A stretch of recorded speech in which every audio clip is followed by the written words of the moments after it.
Hello दोस्तों, मेरे channel पर आपका फिर से स्वागत है। हमारी आज की कहानी एक एलियन टेक्नोलॉजी के ऊपर है। क्या हम किसी एलियन टेक्नोलॉजी से सुपर हीरो बन सकते हैं? अगर हाँ तो कैसे, ये हम इस कहानी में जानेंगे। मूवी के स्टार्ट में हमें विक्टोरिया को दिखाया जाता है, जो एक कॉन्ट्रैक्टर होती है। ये एक बीटल की तलाश में होती है। ये बीटल एलियन टेक्नोलॉजी से बनी थी। अब यहाँ से कहानी जिमी नाम के एक लड़के की तरफ शिफ्ट होती है, जो अपनी पढ़ाई पूरी करके वापस अपने घर आता है। उसकी पूरी फैमिली एयरपोर्ट पर रिसीव करने आई थी। अगले दिन जिमी अपने बहन के साथ एक होटल में काम करने जाता है। इस होटल की मालकिन विक्टोरिया ही होती है। यहाँ पर विक्टोरिया की भतीजी जेना भी आती है। दरअसल विक्टोरिया ने एक ऐसी डिवाइस बनाई थी जिसे किसी भी इंसान के अंदर इंजेक्ट कर दिया जाए तो वो इंसान काफी पावरफुल बन जाता है। जेना इस प्रोग्राम में विक्टोरिया से पार्टनरशिप करने के लिए कहती है, मगर विक्टोरिया बहुत ही चतुर और कपटी किस्म की औरत थी। इनकी सारी बातें जिमी सुन लेता है। अब जिमी बाहर जेना की इंतजार करता है। जेना विक्टोरिया से बदला लेना चाहती थी, इसलिए वो जिमी को अपने साथ शामिल कर लेती है और उसे अगले दिन अपने ऑफिस बुलाती है। अगले दिन जिमी अच्छे से तैयार होकर जेना के ऑफिस जाता है। इधर जेना विक्टोरिया से बदला लेने के लिए उसके खोजे हुए ब्लू बीटल को चुरा लेती है। उसके बाद जेना उस ब्लू बीटल को एक बॉक्स में डालकर यहाँ से निकल ही रही होती है, तभी सिक्योरिटी अलार्म बजने लगती है। इसी बीच जिमी भी जेना के काफी करीब आ जाता है। जेना अपनी जान बचाने के लिए बीटल वाले बॉक्स को जिमी को दे देती है और उसे कहती है, संभाल कर इसे अपने पास रखना और उसे गलती से भी मत खोलना। ये कहकर जेना जिमी को यहाँ से सुरक्षित निकलने के लिए कहती है। घर आकर जिमी अपने घर वालों को सारी बातें बताता है और उन्हें वो बॉक्स भी दिखाता है। उसकी फैमिली काफी कंफ्यूज हो जाती है और जिमी को उस बॉक्स को खोलने के लिए कहने लगती है। इन सब के कहने पर जिमी उस बॉक्स को खोल भी देता है,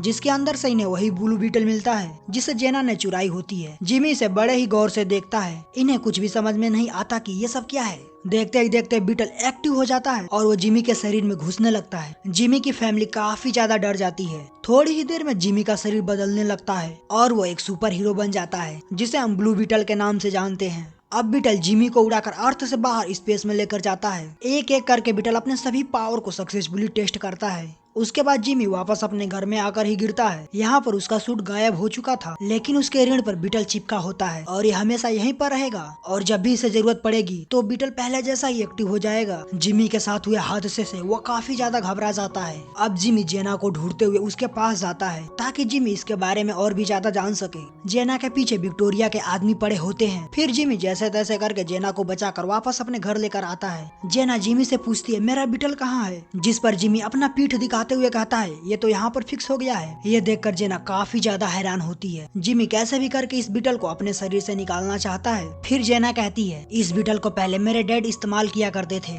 लेकिन एक दिन वो अचानक गायब हो गए और विक्टोरिया ने मेरे डैड के लैब पर कब्जा कर लिया है। अगर हम कैसे भी उस लैब तक पहुँच जाए तो मैं इस डिवाइस को निकाल सकती हूँ। उसके बाद जिमी के अंकल विक्टोरिया के कंपनी के सारे सीसीटीवी कैमरा हैक कर लेते हैं और वहाँ के डिस्प्ले पर एक कार्टून चलना शुरू हो जाती है। इसी बीच मौके का फायदा उठाकर जेना कंपनी के अंदर चली जाती है। उस कंपनी से जेना एक घड़ी को चुरा कर जिमी के साथ बाहर आ जाती है। इधर बाहर की तरफ विक्टोरिया का गार्ड इन्हें मारने के लिए खड़ा होता है। ये गार्ड भी एलियन टेक्नोलॉजी से बना होता है। अब ब्लू बीटल और गार्ड के बीच काफी भयानक लड़ाई होती है। इनके बीच काफी देर तक फाइट होती है। अब ब्लू बीटल कमजोर होने लगता है। अब गार्ड ब्लू बीटल को मारने वाला ही होता है, लेकिन तभी जिमी के अंकल अपने ट्रक से उस गार्ड को उड़ा देते हैं और इस तरह से जिमी के अंकल जिमी की जान बचाते हैं। जेना जिमी के अंकल से कहती है, हमें इस शहर से बाहर जाना होगा। जेना इन सबको शहर से बाहर अपने डैड का पुराने घर लेकर जाती है। उसके बाद ये सब एक खुफिया अंडरग्राउंड बंकर में जाते हैं। इस जगह पर पहले जेना के डैड अपने एक्सपेरिमेंट को किया करते थे। काफी देर तक छानबीन करने के बाद जिमी के अंकल उसे कहते हैं, हम जिमी के शरीर से ब्लू बीटल को बाहर नहीं निकाल सकते हैं, क्योंकि ये जिसके भी शरीर में फिक्स हो जाता है तो वो इस बीटल का मालिक बन जाता है। वो इसके शक्तियों का भरपूर इस्तेमाल कर सकता है। ये सुनकर जिमी को बहुत ज्यादा अफसोस होता है, क्योंकि वो इससे तंग आ चुका था। वो कैसे भी करके इस ब्लू बीटल को अपने शरीर से बाहर निकालना चाहता है। यहीं दूसरी तरफ जिमी के घर बहुत सारे गुंडे आ जाते हैं, जिसे विक्टोरिया ने ही भेजा होता है जिमी को मारने के लिए।